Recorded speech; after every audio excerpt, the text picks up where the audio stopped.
हाँ जी सर, हमारा second last section है ये इस चैप्टर का, टीडीएस का।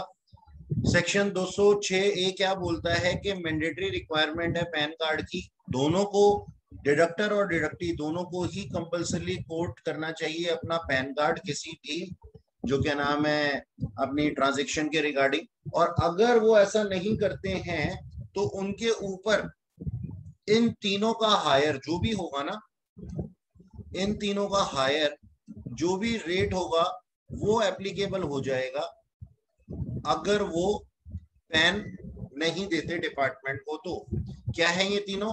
Number one, rate prescribed as per act, जो कि चैप्टर के अंदर जिस भी ट्रांजेक्शन के लिए हमने पढ़े, या फिर उस टाइम पे जो भी रेट फोर्स पे होगा। जैसे कि हमने देखा कि इस चैप्टर के अंदर एक पर्टिकुलर टाइम पीरियड है 14 मई से लेकर के 31 मार्च तक का, तो उसके अंदर वो जो रेट है वो है रेट इन फोर्स, या फिर 20% विच एवर इज हायर। और इस केस में 20% को रिप्लेस कर देता है 5% से, रिप्लेस किया जाता है किसमें, सेक्शन 194 ओ के अंदर। तो हम ये कहते हैं कि जो रेट जो बताए गए हैं, या फिर जो रेट उस टाइम पे फोर्स में है, या 20% विच एवर इज हायर, ये जो है आपके ऊपर एप्लीकेबल हो जाएंगे अगर आपने पैन को कोट नहीं किया किसी ट्रांजेक्शन से रिलेटेड। ठीक है सर। और यहाँ पे थर्ड पॉइंट के अंदर लिखा हुआ है, above provision is also applicable if tax payer files a declaration in form. मतलब वो ये कहते हैं कि भाई आपको फॉर्म 15G और H के अंदर, हम लोगों ने इसको डिस्कस भी किया था, ठीक है जी, डिक्लेरेशन अगर आपने करनी थी, अगर आपने लोअर रेट की या फिर किसी भी तरीके से, तो आपको पैन प्रोवाइड करना जरूरी है। तो क्योंकि अगर आपने क्या नाम है ऐसा नहीं किया तो आपको जो सर्टिफिकेट है वो इशू नहीं किया जाएगा असेसिंग ऑफिसर के द्वारा अंडर सेक्शन 197। ठीक है जी, ओके। अच्छा, लास्ट वाले पॉइंट के अंदर लिखा हुआ है if pan provide is invalid, यानी कि अगर जो पैन था वो इनवैलिड दिखाता है कि भाई उसकी डिजिट हमने सही नहीं कोट की या कुछ भी है, तो ऐसा मान लिया जाएगा जैसे कि पैन को प्रोवाइड ही नहीं किया गया। ठीक है जी, नेक्स्ट यस सर। आप लोग लिखिएगा, एक लास्ट है हमारे पास में सेक्शन, सेक्शन 206 ए, 206 ए क्या बोलता है?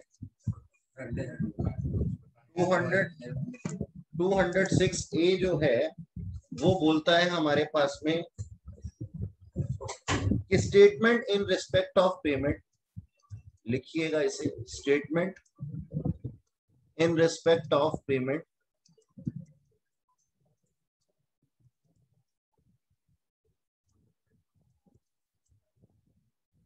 Of interest to resident without TDS, without deducting TDS. ठीक है जी।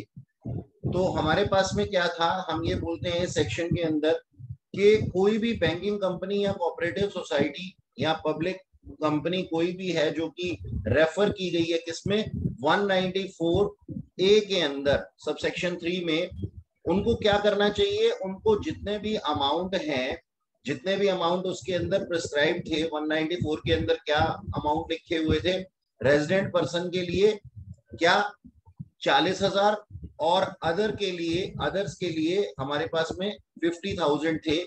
तो इन लोगों की एक लिस्ट बनानी है हमने, मतलब हमने उनको छूट दी थी। इस सेक्शन के अंदर लिखा क्या हुआ है, हमने ये बोला था ना 194 के अंदर, 194 सेक्शन के अंदर क्या लिखा हुआ था, दो लिमिट्स थी कि 40,000 रुपए तक टीडीएस नहीं लगेगा, और अदर्स के लिए 5,000 रुपए तक टीडीएस नहीं लगेगा, है ना।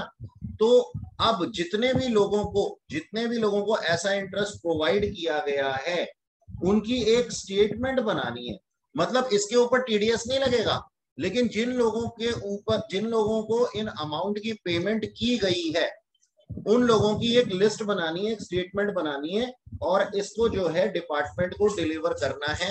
यही कहता है बस हमारा सेक्शन 206 ए।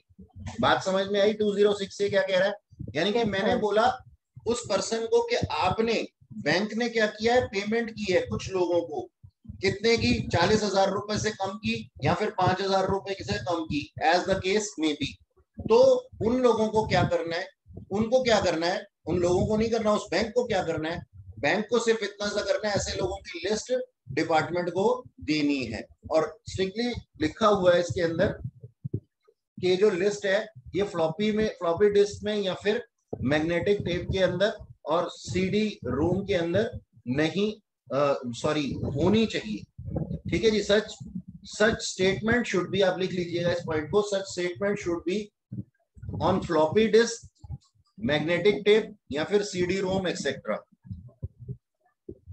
ठीक है जी, ये प्रोवाइड करनी जरूरी है बैंक को।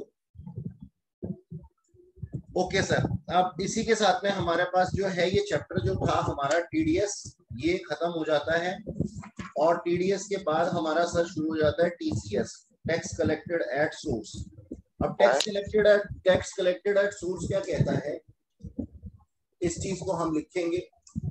हाँ जी सर, एक सेकेंड ठहरिएगा, मैं आपकी क्वेरी लेता हूँ। हाँ जी सर, नेक्स्ट लिखिएगा TCS, tax collected at source. और इसके अंदर है हमारे पास में, आप लिखिएगा सेक्शन 206C क्या बोलता है इसके अंदर, सेलर शेल कलेक्ट, मतलब सेलर कर रहा है कलेक्ट, इसको लिखिएगा 206C क्या बोलता है सर, बोलता है कि ना सेक्शन सेलर, सॉरी सेलर, लिखते क्या है, लिख क्या जाता है,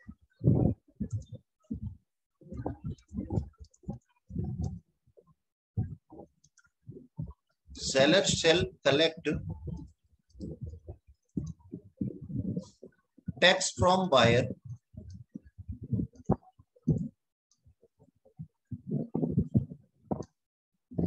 at the time of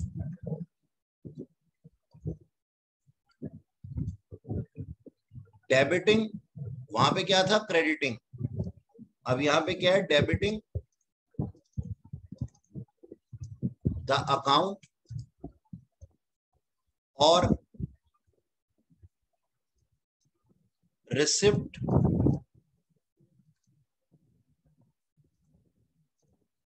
of the amount of buyer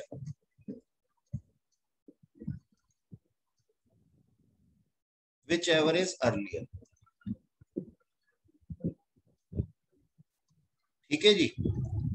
yes sir. यानी कि यहाँ पे टैक्स क्या होता था टीडीएस के अंदर, टीडीएस के अंदर ये होता था कि कोई पेमेंट करने से पहले किसी को ये मालूम होता था कि मेरे द्वारा की गई पेमेंट जो है वो इसकी इनकम है, तो वो टैक्स डिडक्ट करके देता था, तो उसको हम कहते थे टीडीएस। और ये है TCS, tax collected at source. यहाँ पे सेलर के पॉइंट ऑफ व्यू से देख रहे हैं कि अगर आपने बायर को, कोई बायर ने कोई इसको अमाउंट दिया है, देखो मैंने ये नहीं कहा कि वो इनकम है या नहीं है, मैंने ये नहीं कहा कि उसकी इनकम है या नहीं है, ठीक है, सीधी सी बात है। मैंने यहाँ पे कंसीडरेशन, पहली बात मैंने ये कंसीडरेशन नहीं बोला कि ये उसके लिए कंसीडरेशन है या नहीं है, लेकिन टीसीएस चैप्टर कुछ ऐसी चीजों को डिफाइन करता है जिसके की अंदर जो सेलर है, जिसके की अंदर जो सेलर है वो क्या करता है सर, टैक्स कलेक्ट कर लेता है बायर से, किस अमाउंट के ऊपर, जो अमाउंट उसे रिसीव हुआ है या फिर होने वाला है, ठीक है जी, उन अमाउंट के ऊपर टीसीएस कलेक्ट कर लेता है, whichever is earlier. Okay जी, तो यहाँ पे हमें सेलर के पॉइंट ऑफ व्यू से देखना है। अब इसके बाद में हमारे पास में ना कुछ चीजें हैं, किन किन चीजों के ऊपर किस किस हिसाब से टीसीएस लिखा जाएगा, लगाया जाएगा। तो सबसे पहले है हमारे पास में alcoholic liquor for human consumption. एक सेकेंड ठहरना मत।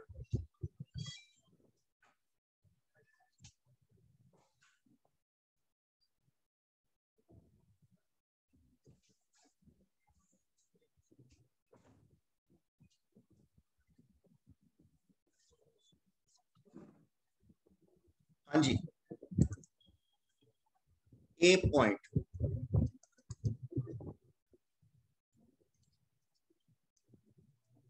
एल्कोहलिक लिकर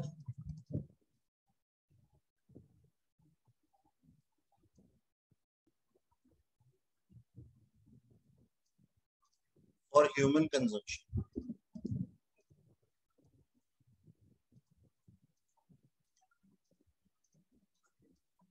ठीक, इसका रेट है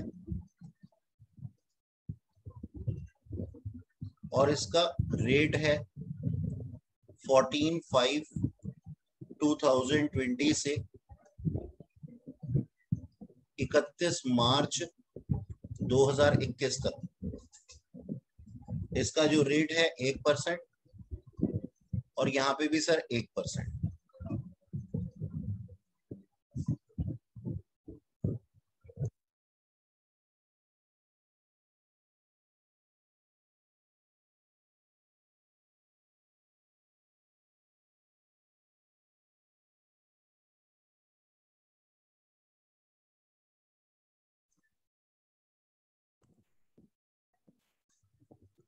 नेक्स्ट लिखिएगा जी, तेंदू लीव्स।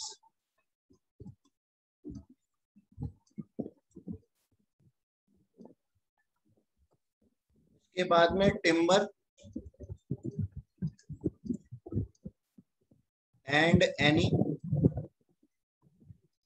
Forest product.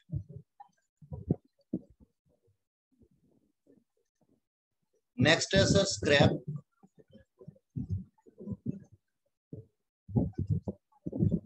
उसके बाद में मिनरल्स,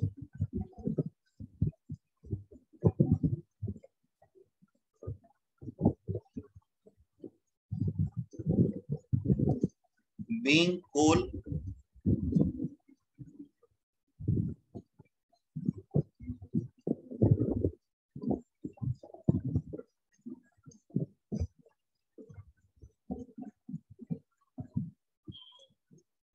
और आयरन।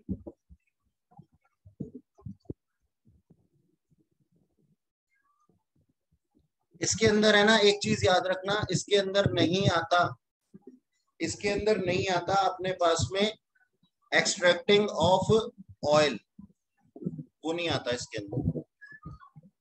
अच्छा जी, नेक्स्ट है हमारे पास में लास्ट मोटर व्हीकल।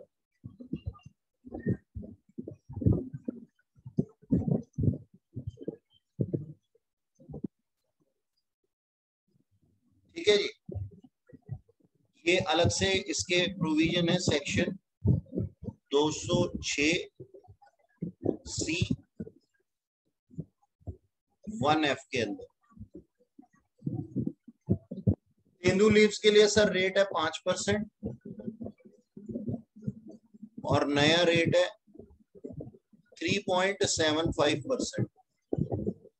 नया रेट का मतलब इस टाइम पीरियड के लिए केवल 2.5% और सर 1.875%। स्क्रैप के लिए है 1% और 0.75%। एक्सट्रैक्टिंग ऑफ मिनरल के लिए भी सेम है 1%, 0.75%, और इसके लिए भी सेम है मोटर व्हीकल के लिए 1% एंड 0.75%। ठीक है जी, ये नोट कर लिया आपने? Yes, sir. Done. Yes sir. अच्छा जी, अब सर नोट्स लिखना।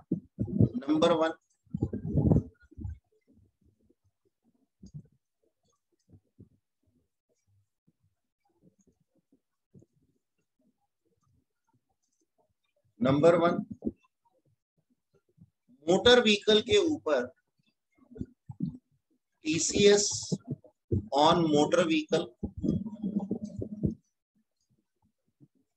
is applicable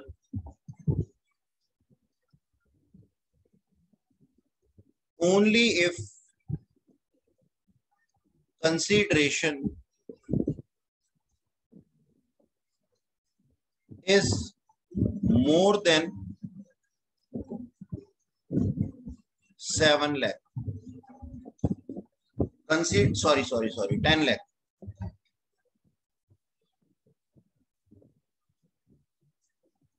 10 lakh. अच्छा, 10 लाख के बाद लिख लेना पर ट्रांजैक्शन।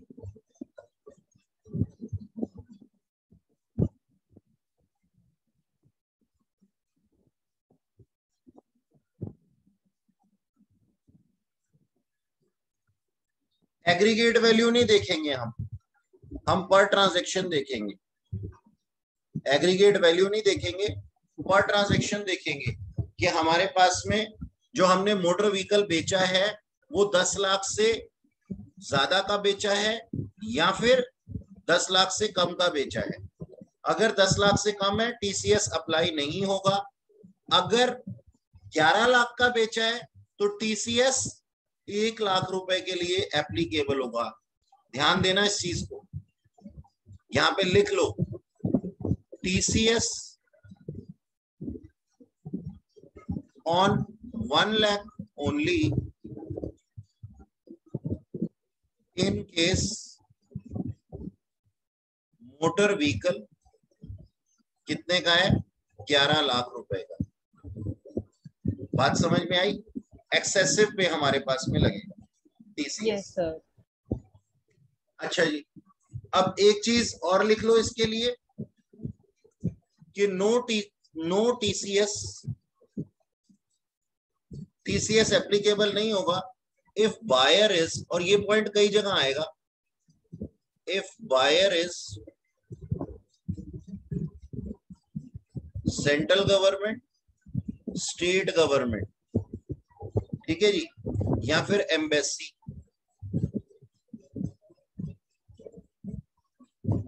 ठीक है जी, या फिर हाई कमीशन से, इनको हमने छूट दी हुई है। और इंस्टीट्यूशन नोटिफाइड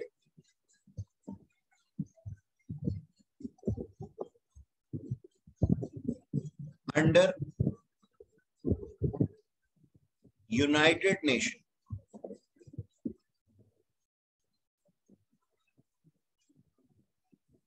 एक्ट 1947, ठीक है जी। इनके ऊपर टीसीएस नहीं लगेगा, चाहे जो है अमाउंट 10 लाख से ज्यादा ही क्यों ना हो, ठीक है। अच्छा, नेक्स्ट पॉइंट लिखना कि टीसीएस जो है वो एप्लीकेबल होगा ऑन लीज एंड लाइसेंसिंग पे भी, ऑन लीज एंड लाइसेंसिंग। तो टीसीएस ऑल्सो अप्लाई, मतलब हम इसको भी सेल का पार्ट मानते हैं, इन केस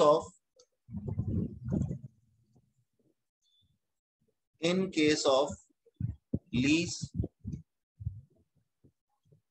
और लाइसेंसिंग। जो ये ले फोन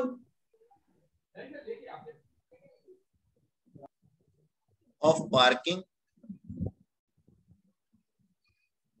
लॉट्स, टोल प्लाजा,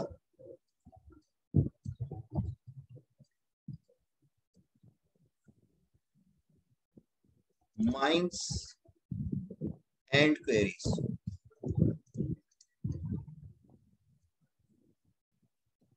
ठीक है जी, at the rate yes sir. 2%, 2% से, रेड पेन से लिख लेना इसको, 2%, ठीक है जी।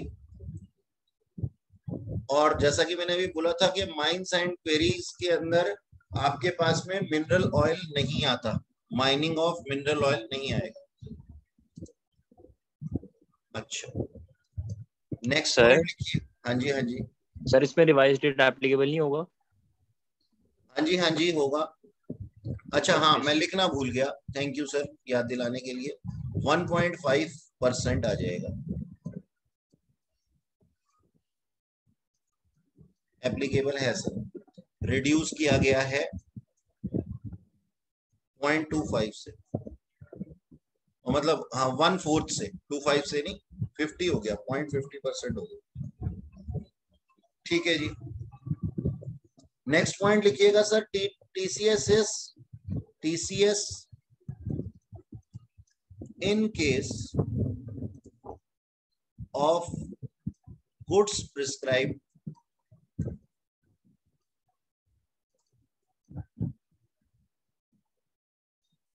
इन पॉइंट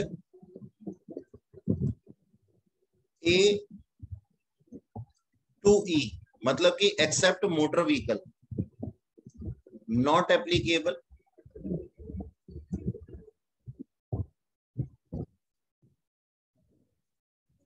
if goods purchased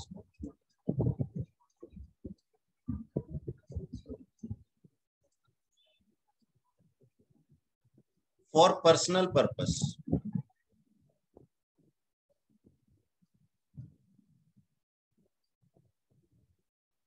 ठीक है जी, यानी कि ये जो ऊपर पॉइंट बताए गए आपको ए से लेकर के ई तक, मोटर व्हीकल की बात नहीं कर रहा हूं, ठीक है, तो आपके ऊपर इस केस में टीसीएस नहीं लगेगा। Point number A B C D E से ले ई तक एफ पे लगेगा। ठीक है जी, ओके, अगर आपने इसको पर्सनल पर्पस के लिए खरीदा है तो। ठीक सर, नेक्स्ट पॉइंट लिखिएगा कि टीसीएस नहीं लगेगा इफ बायर इज रेजिडेंट, और उसने एक डिक्लेरेशन दी है कि जो गुड्स हैं वो मैन्युफैक्चरिंग पर्पस के लिए है। टीसीएस, टीसीजी लिख दिया मैंने, TCS not applied in case of buyer is, number 1 तो रेजिडेंट होना चाहिए and furnishes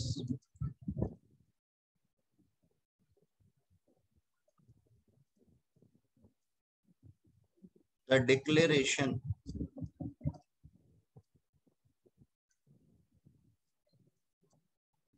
that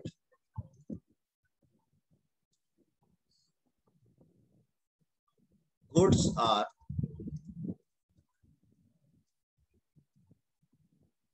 used in manufacturing purpose, manufacturing of goods लिख लो, ऑफ एनी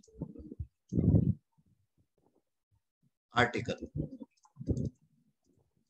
आर्टिकल लिख लो इसको, कि हम कोई चीज बना रहे हैं, अगर हम ये डिक्लेरेशन कर रहे हैं, या फिर इसके अंदर एक चीज और है, पावर जनरेशन की, कि जो हमने सामान खरीदा है उससे अगर पावर जनरेशन के लिए हम यूज कर रहे हैं तो भी टीसीएस नहीं लगेगा। ठीक है सर, अच्छा जी, अब अगर जो कलेक्टी है ना वो पैन कार्ड नहीं, पैन कार्ड, पैन कार्ड क्या नाम है, नहीं देता, इस चीज को लिखिएगा, if कलेक्टी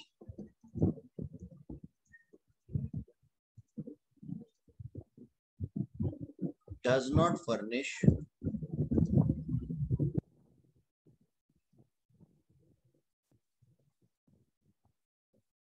PAN to collector,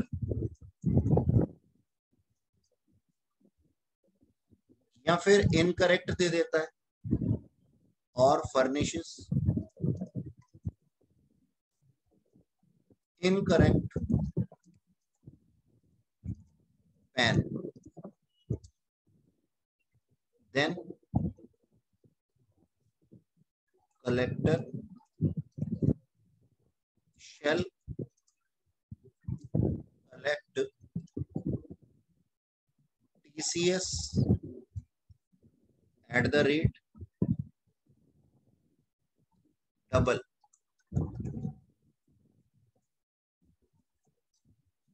the rate prescribed, ठीक है जी, Yes, sir. और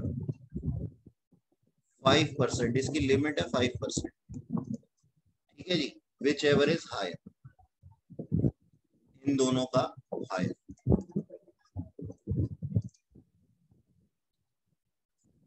ठीक है जी, ये पॉइंट भी हो गया। Yes sir.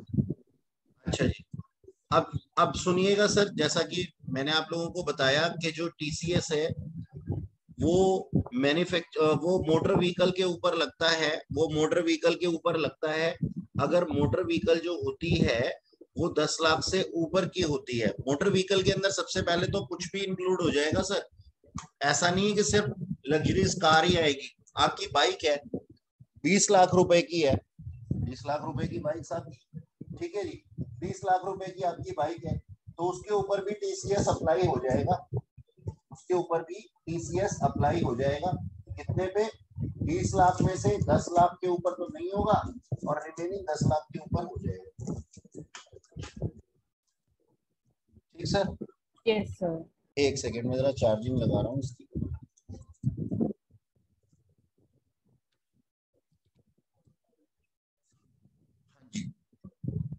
ओके जी, हाँ, तो ये पॉइंट तो हमने पहले भी अभी देखा था। और दूसरी मैंने आपको बात बताई थी कि एग्रीगेट वैल्यू के ऊपर नहीं देखा जाएगा, पर ट्रांजैक्शन के ऊपर देखा जाएगा, पर ट्रांजैक्शन के ऊपर देखा जाएगा, ठीक है सर? अच्छा, अब एक और बात कि अगर टीडीएस, क्या टीडीएस एप्लीकेबल होगा in case of sale of motor vehicle by manufacturers to dealer या डिस्ट्रीब्यूटर? मतलब मैन्युफैक्चरिंग यूनिट ने, मारुति सुजुकी ने जो है वो सामान बेचा बना करके, किसको? अपने डीलर को। ओके सर, अब डीलर को सामान बना करके बेचा तो क्या उसको, क्या उस मोटर व्हीकल के ऊपर टीसीएस एप्लीकेबल होगा?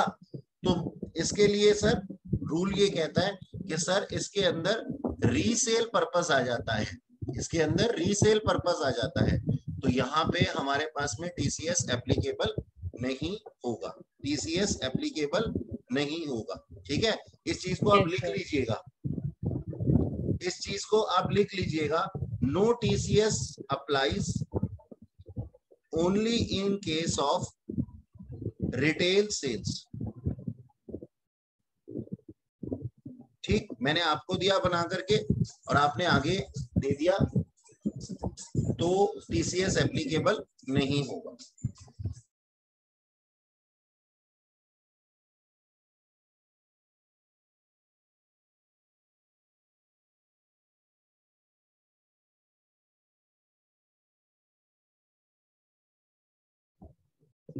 हाँ जी सर, ओके, ये बात समझ में आ गई आप लोगों को? Yes, sir. अच्छा, कभी कभी क्वेश्चन के अंदर इस तरीके से भी पूछा जाता है कि सर क्या टीसीएस एप्लीकेबल होगा ऑन मोटर व्हीकल अगर मैंने कंसीडरेशन जो है वो क्या नाम है 2 लाख रुपए तो दी थी कैश में और बाकी 10 लाख रुपए का अमाउंट मैंने दिया था चेक से, तो क्या टीसीएस एप्लीकेबल होगा? हाँ जी सर, एप्लीकेबल होगा, क्योंकि हमें ना ये नहीं देखना, इस पूरे सेक्शन के अंदर कहीं भी ये नहीं बोला गया कि आपके पास में जो अमाउंट है वो चेक, मोड की बात हमने कहीं नहीं की, मोड की बात हमने कहीं नहीं की, हमने जो बात की है वो सिर्फ इतनी की है कि आपकी ट्रांजैक्शन 10 लाख से ऊपर जा रही है, चाहे आपने उसको टुकड़ों में पेमेंट की हो, चाहे आपने किसी तरीके से भी पेमेंट की हो। तो यहाँ पे हम ये कहते हैं कि सर टीसीएस एप्लीकेबल हो जाएगा अगर आपने आधा कैश में आधा चेक से किसी भी तरीके से दिया है और आपका जो अमाउंट है वो 10 लाख से ऊपर जा रहा है, ठीक है जी, in case of motor vehicle, ठीक है? तो आपके पास में टीसीएस एप्लीकेबल हो जाएगा। Okay, sir. ओके जी, आपने इन पॉइंट्स को लिखा? Yes, sir. Yes sir. ठीक है, लिखते जाओ, क्योंकि मैं नहीं लिख रहा हूँ, लिखने में ज्यादा टाइम लगेगा, कुछ कुछ बातें हैं जो बोलने से आप लोग क्या नाम है लिख सकते हैं। मतलब मैं इन पॉइंट्स की बात नहीं कर रहा जो सामने लिखे हुए हैं, जिन बातों को मैं बोल रहा हूं उनकी बात कर रहा हूं। लिखा आपने? यस सर, डीसीएल वाला एक और ईके मोटर मैं वाला। मैं दोबारा बोल देता हूँ, मैं कोई बात नहीं दोबारा बोल देता हूँ आपको। क्या नाम है, सबसे पहले तो मैंने जो पॉइंट बोला ना, वो बोला रिटेलर का। आप लोग लिख लीजिए, इस पॉइंट को लिख लीजिए please. No TCS applies only in case of retail sales. पहले तो आपने ये लिख लिया, ठीक है। फिर आपने ये लिख लेना है, दूसरा पॉइंट आप ये लिख लो कि TCS applicable if sales consideration is, TCS applicable if sales consideration is more than 10 lakh, more than 10 lakh in case of motor vehicles on each transaction, within bracket लिख लेना, not aggregate transactions,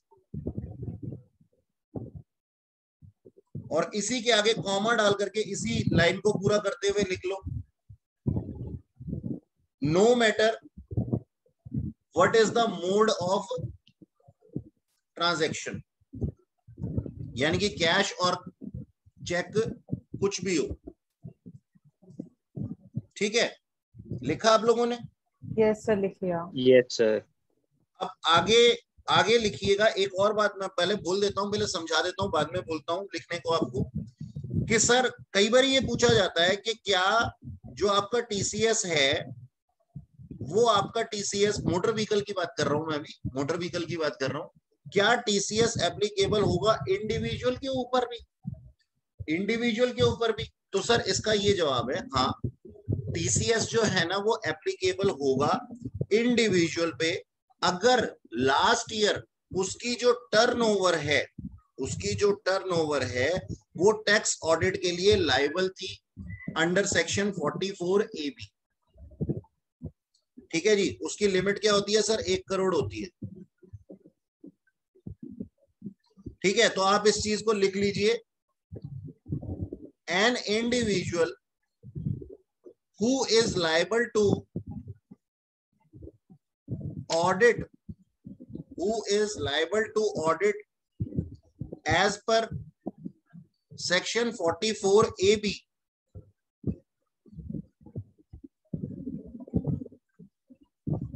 then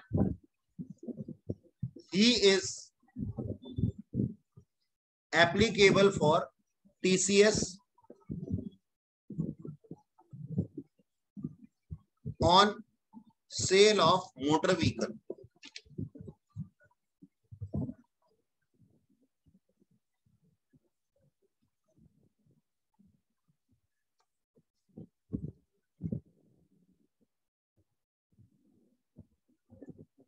ठीक है जी, चलें आगे।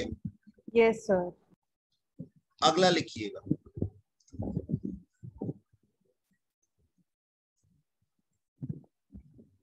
Next लिखिएगा sir,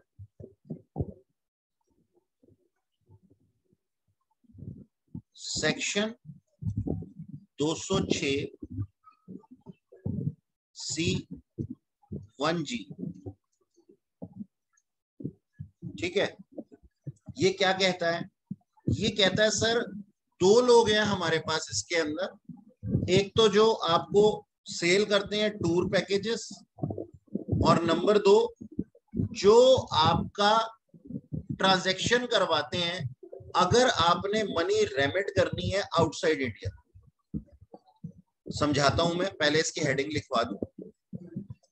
ठीक है जी, आप लोग लिखिएगा, TCS on remittance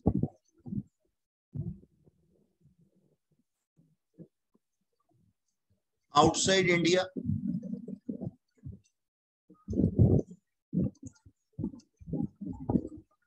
outside India, और सेल ऑफ टूर पैकेज। ठीक सर। अब यहाँ पे क्या लिखा है, यहाँ पे 7 लाख की लिमिट है। आपको याद होगा शुरुआत में मेरे मुंह से 7 लाख निकल गया था मोटर व्हीकल के लिए। वो 7 लाख इसीलिए निकल गया था क्योंकि ये मेरे दिमाग में चल रहा था। अच्छा जी, अब समझो मेरी बात को कि सर ध्यान से देखना, ये है एक भाई साहब मिस्टर एक्स, ठीक है जी। ये जाते हैं एबीसी कंपनी के पास में और इनको पैसा देते हैं 11 लाख रुपए, और पैसा दे करके कहते हैं कि आप ये पैसा बाहर ट्रांसफर कर दो। कहां पे? चाइना में। क्यों चाइना को क्यों करवाएं हम चाइना को नहीं करवाएं, किसी और कंट्री का नाम ले लेते हैं। कहां पे करवाएं बोलो? ऑस्ट्रेलिया में करवाएं, ठीक है जी। तो हमने क्या किया, हमने, इन्होंने ये बोला मिस्टर एक्स ने कि बाहर ऑस्ट्रेलिया में मेरी वाइफ है, उसको 11 लाख रुपए पहुंचाने हैं, और उन्होंने उन्होंने एबीसी कंपनी को पकड़ा। एबीसी कंपनी कौन थे? एक ऑथराइज डीलर थे इस काम के लिए।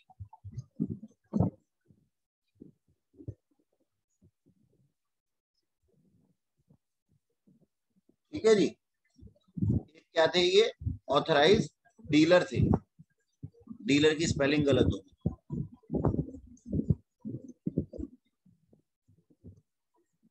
ठीक है जी, यस सर। ओके। अब इन्होंने 11 लाख रुपए दिए हैं एबीसी कंपनी को, बाहर 11 लाख ही पहुंचा रहे हैं ये। तो इस 11 लाख के ट्रांजैक्शन के ऊपर ये जो एबीसी कंपनी है ना, ये टीसीएस लगाएगी। टीसीएस लगाएगी सर कितने पे? ऑन 7 लाख की हमारी लिमिट थी तो 4 लाख हो जाए। टीसीएस ऑन 4 लाख, ठीक है जी। क्योंकि रूल क्या कहता है? रूल ये कहता है कि अगर ये भाई साहब जो है 7 लाख से ज्यादा की ट्रांजैक्शन करते हैं, ट्रांजैक्शन मोर देन, या फिर ट्रांसफर मोर देन 7 लाख, ठीक है जी, तो हम क्या कहते हैं, इनके ऊपर टीसीएस लग जाता है। तो 4 लाख के ऊपर इनके टीसीएस लग जाएगा। ओके, और कितना परसेंट से सर? 5% से, 5% से। लेकिन ये टीसीएस जो है, ये जो टीसीएस है ये 0.5% रह जाएगा। 0.5%।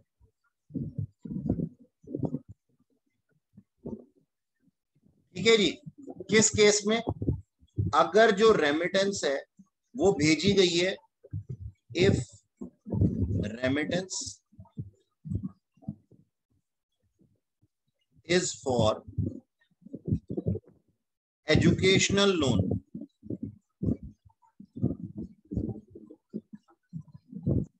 टेकन फ्रॉम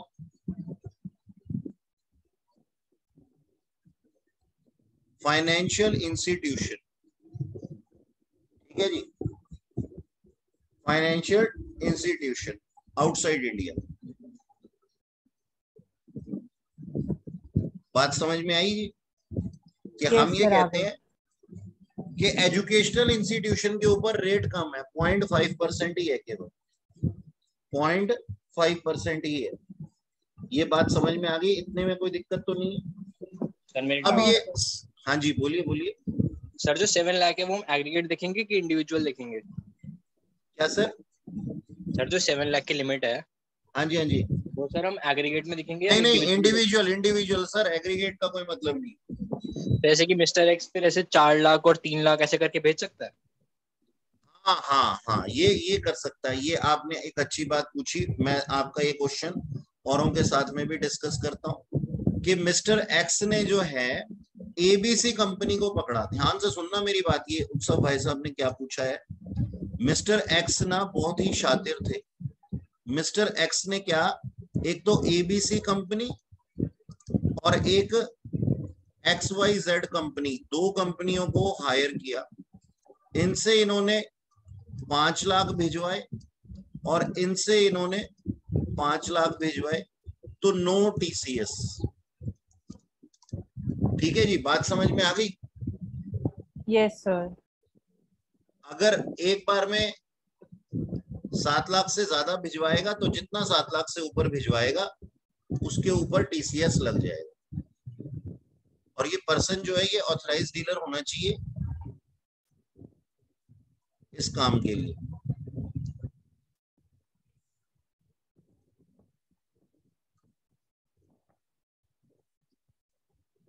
ठीक, ओके। सर अगर वो एक ही डीलर से थोड़े टाइम के मतलब गैप के बाद भिजवाए तो भी नहीं ट्रांजेक्शन लगेगा? देखनी है हमने, पर ट्रांजेक्शन देखना है बेटा। आप कुछ भी बना लो इसका, पर ट्रांजेक्शन देखनी है। मैंने आपको दिया, अच्छा, एक दिन के अंदर जितनी भी ट्रांजेक्शन होती है ना एक बंदे के साथ, उसको कंप्यूटर सिस्टम ऑटोमेटिकली वो कर देता है, मर्ज कर देता है।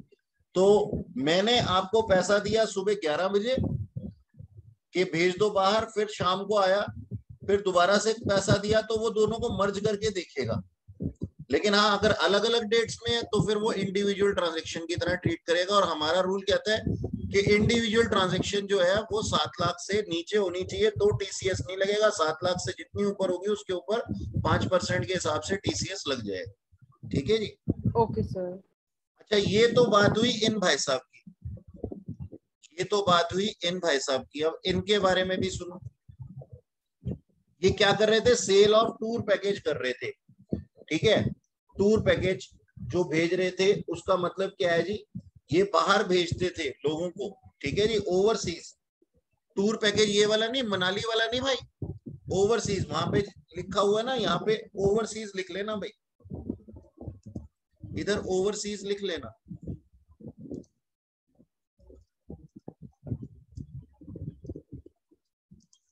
ठीक, तो ये भाई साहब बाहर भेजते थे विदेशों में लोगों को, और लोग इनको क्या नाम है पैसे देते थे, ये उनको टूर पैकेजेस देते थे। अब टूर पैकेजेस का मतलब क्या होता है, टूर पैकेजेस का मतलब होता है सर कंट्री, एक कंट्री में या फिर एक से ज्यादा कंट्री की टेरिटरीज में क्या नाम है जो है वो उनके लिए एक्सपेंस करते थे। क्या करते थे वो, उनको ट्रैवल करवाते थे, वो उनको होटल में स्टे करवाते थे, बोर्डिंग एंड लॉजिंग का खर्चा उठाते थे, बहुत सारा ब्ला ब्ला ब्ला। मतलब पूरा टूर पैकेज की बात कर रहा हूं मैं, कि वो उनको घुमा फिरा करके लेकर के आते थे। सब कुछ इन्हीं का ही होता था, एबीसी कंपनी का।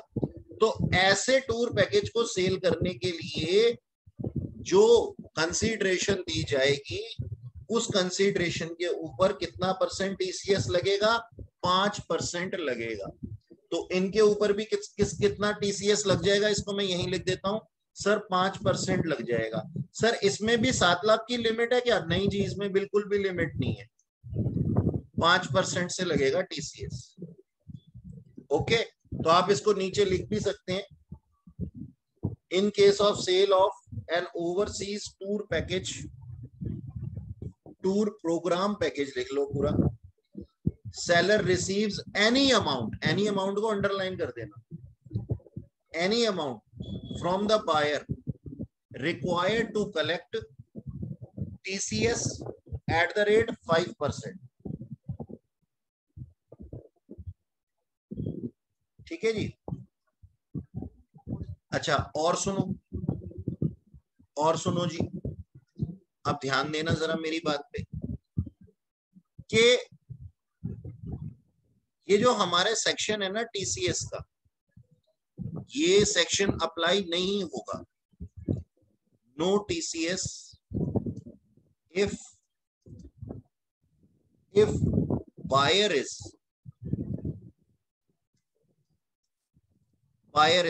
नंबर 1, तो क्या, जो बायर है चाहे टूर पैकेज का हो चाहे रेमिटेंस करने का हो, ठीक है, लाइबल टू डिडक्ट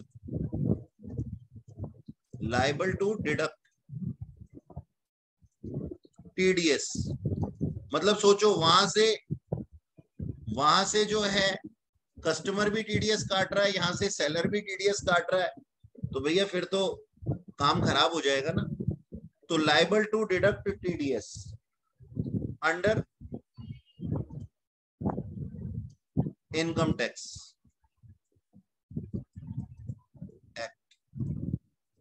अच्छा जी, नंबर 2, टीसीएस तब भी नहीं होगा अगर बायर जो है वो सेंट्रल गवर्नमेंट है, मोदी साहब जा रहे हैं बाहर, केजरीवाल साहब जा रहे हैं, स्टेट गवर्नमेंट है, कोई हाई कमीशन है, इसको लिख लेना खुद ही, पहले भी लिखा था हमने, ठीक है जी।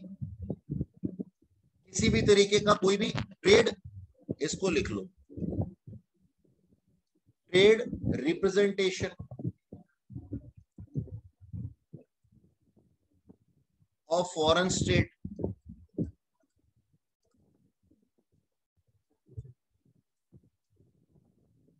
ठीक है जी, या फिर कोई लोकल अथॉरिटी।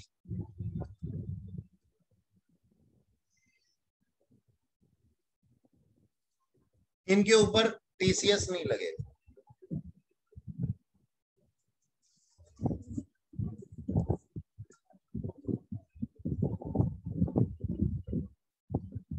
ओके सर, लिख लिया, चलूं यस आगे? सर, लिख लिया। जी, चलूं आगे चलूं? Yes sir. नेक्स्ट लिखिएगा सर, सेक्शन 206C(1)H। अब ये सेक्शन क्या कहता है हमारे, ये सेक्शन कहता है TCS on sale of goods, TCS on sale of goods, ठीक है जी।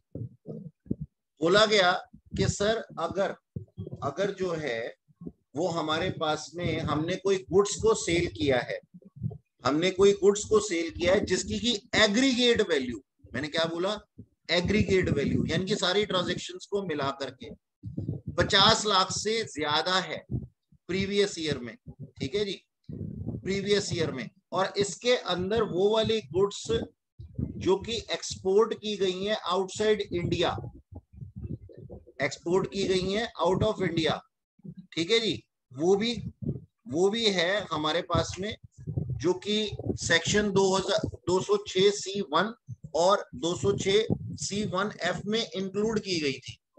यानी कि अगर आपने, मैं इतनी बात बोलना चाहता हूं, अगर मेरी बात अभी समझ में ना आई हो, एक पर्सन है जिसने की क्या किया है, उसने सेल ऑफ गुड्स किया है, लो इसको बना ही लेते हैं इस तरीके से, ये पर्सन था, इसने सेल ऑफ गुड्स किया। अब ये सेल ऑफ गुड्स दो तरीके से करता है ना, एक तो अपने लोकल इंडियन को कर देता है, ठीक है, तो यहां पे हम कहते हैं टू इंडियन, और ये भाई साहब भी इंडियन ही थे, इंडियन रेजिडेंट थे, यहीं का बिजनेस संभाल रहे थे ये, ठीक है, और इन्होंने क्या किया, आउटसाइड किया, एक्सपोर्ट किया। अच्छा, एक्सपोर्ट कौन सी गुड्स का किया है, इन्होंने एक्सपोर्ट उन गुड्स का भी किया है, इसको रेड पेन से करते हैं, जो की थी अंडर सेक्शन 206C(1)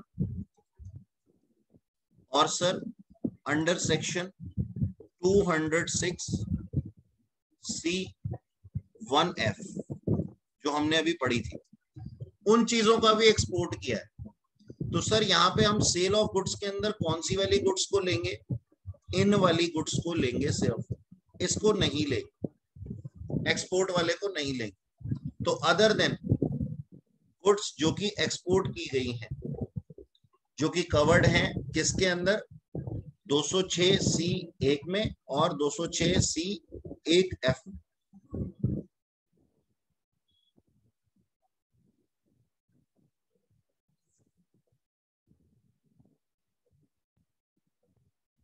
इसके अंदर एक और चीज लिख लो sir, under section goods covered under section 206C 1G।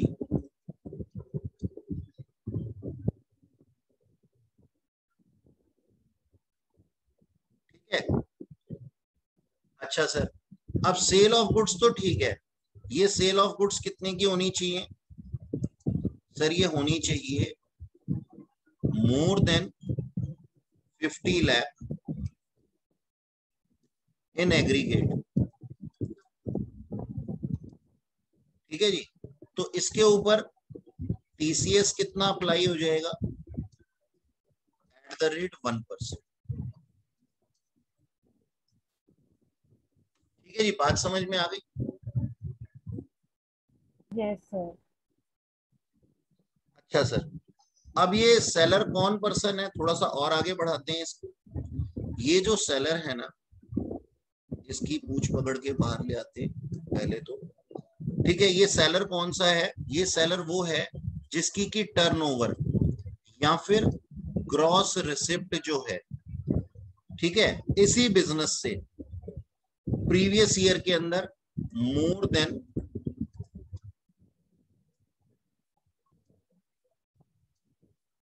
कितने से ज्यादा? 10 करोड़ से ज्यादा थी। 10 करोड़ से ज्यादा थी, तो ठीक से लिख लो।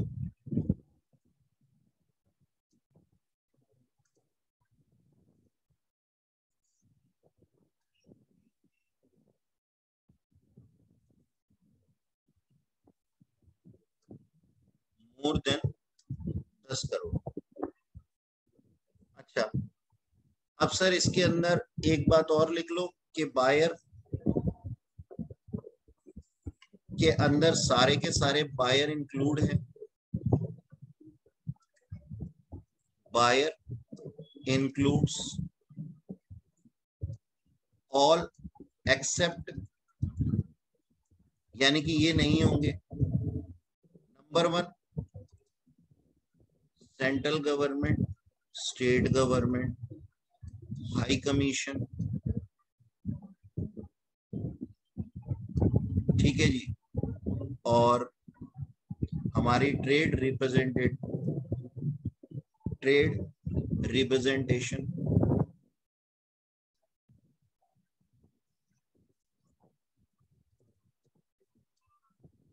ऑफ फॉरेन स्टेट, मतलब वही वाला पॉइंट है,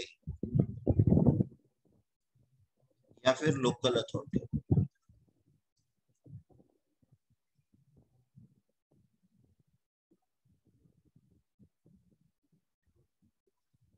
लिख लिया जी। और एक पर्सन है इसके अंदर जो इंक्लूड नहीं होगा, ए पर्सन इंपोर्टिंग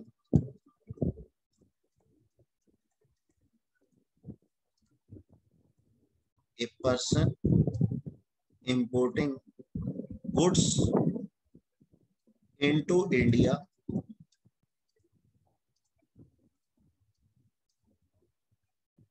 और एनी अदर नोटिफाइड पर्सन। ये एनी अदर नोटिफाइड पर्सन जहां जहां पे भी लिखा हुआ होता है ना, तो उसका मतलब ये होता है कि हमने इसके लिए दरवाजे खुले रखे हुए हैं कि इनके अंदर हम इन बायर को इंक्लूड नहीं करेंगे, तो उनको हम फिर नोटिफाई करते जाते हैं। अच्छा, एक पॉइंट और लिख लो सर इसके अंदर, मतलब एक नेक्स्ट पॉइंट और लिखो। वो क्या है? वो ये है सर कि अगर पैन, इफ पैन और आधार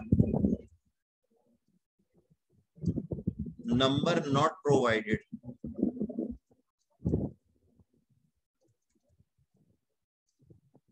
तो क्या होगा? देन रेट होगा 5% इंस्टेड ऑफ 1%।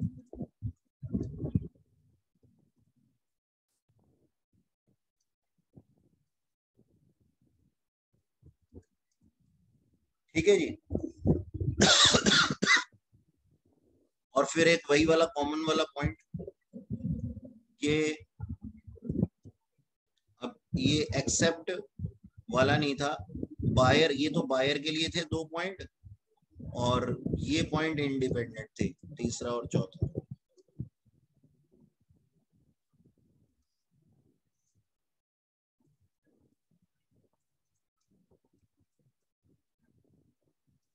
चौथे के अंदर यही बोला हुआ है, नेक्स्ट पॉइंट के अंदर यही बोला हुआ है कि अगर बायर के पास में टीडीएस काटने का अधिकार है, इफ बायर